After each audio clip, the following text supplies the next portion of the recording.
নমস্কাৰ।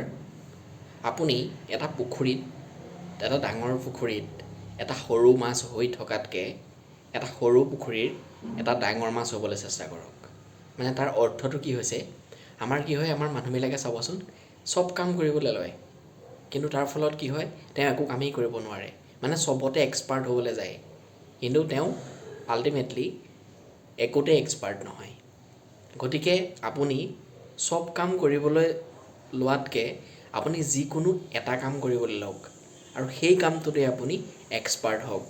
গতিকে সেইকাৰণে কৈছে যে ডাঙৰ পুখুৰী এটাত সৰু মাছ হৈ থকাতকৈ, কাৰণ ডাঙৰ পুখুৰীত বহুত মাছ থাকে, গতিকে আপুনি সৰু পুখুৰী এটাৰ ডাঙৰ মাছ হৈ থাকক।